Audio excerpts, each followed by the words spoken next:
ዘመናችን በደሉ ከፍ ብሏል።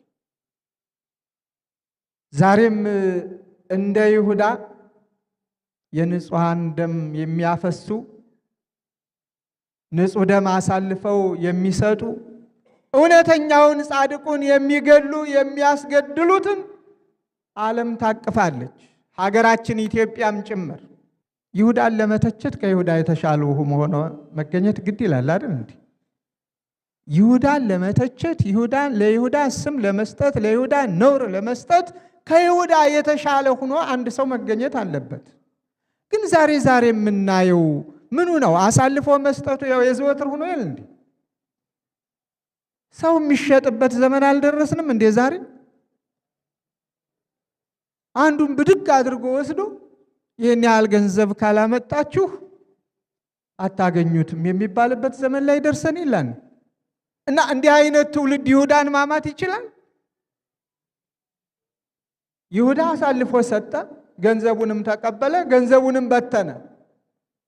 በዘመኑ የምንሰማቸው ሰዎች ደግሞ ገንዘቡንም ይቀበላሉ፣ ሰውየውንም ይገላሉ።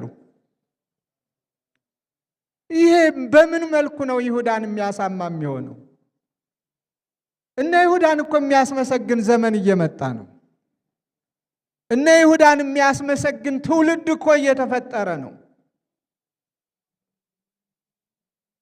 ምክንያቱም ከይሁዳ የተሻለ ሰው እስካልተገኘ ድረስ ሁሉም ነው ደግሞ እኮ ትንሹም ትልቁም የለም። ቄሱም መነኩሴውም ጳጳሱም ተመሳሳይ አልሆንም ብላችሁ ታምናላችሁ? የከንፈር ሽንገላ ነው የሚባለው። ከናፍረ ጉሉት የከንፈር ጽድቅ ብቻ ከልብ ጸጸት የሌለበት የተሰበረ ልብ የሚባለው የጠፋበት ነገረ ስላቅ ብቻ የበዛበት በነገር ብቻ ትጸድቃላችሁ የተባለ ይመስል ከነገር ብቻ መሸጋገር ያለበት ዘመን ላይ ነው ያለነው። ዓለም በሙሉ ይህንን ነው የሚመስለው። ከአንዱ እንኳን ያስተምራል ብለን የምናስብበት አይታይም። ምሳሌ የሚሆን ይጠይቃል። እንደውም እግዚአብሔር ወዳጆች ስላሉት ዛሬም ቢሆን ጨርሶ ሰዎች ስላልጠፉት በአባቶቻችን ጸሎት በእናቶቻችን ጸሎት ሌትም ቀንም ያለማቋረጥ እግዚአብሔር ሆይ መሐሪ ነህ ይቅር በል ብለው የሚለምኑማ ጨርሶ ባይኖሩ ኑሮ ሁላችንም ባልነበር።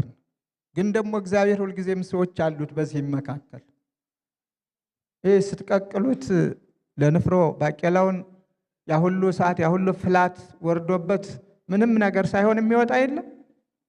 በዚህ በኃጢአቱ ዓለም በኃጢአቱ ከተማም ተቀምጠው በዓለምም ውስጥ ሆነው የዓለሙ ኃጢአት የማይነካቸው ሕሊናቸው ለእግዚአብሔር የተገዛ ሰውነታቸው ለእግዚአብሔር የተሰጠ ጉልበታቸው ሁልጊዜ ለእግዚአብሔር የሚንበረከክ አንደበታቸው እግዚአብሔርን ከማመስገን ውጭ የዓለምን ምናምንቴ ነገር ጨርሶ የማያስብ የማይናገር እንደዚህ አይነት ሰዎች ስላሉ በእነዚያ ጸሎት እየተደገፍን እንውላለን፣ እናድራለን። ይመሻል፣ ይነጋል፣ ይጠባል። በቸርነቱም ፀሐዩን ከምኑ እያፈራረቀ ክረምቱን ከበጋው ይዞን ይኖራል።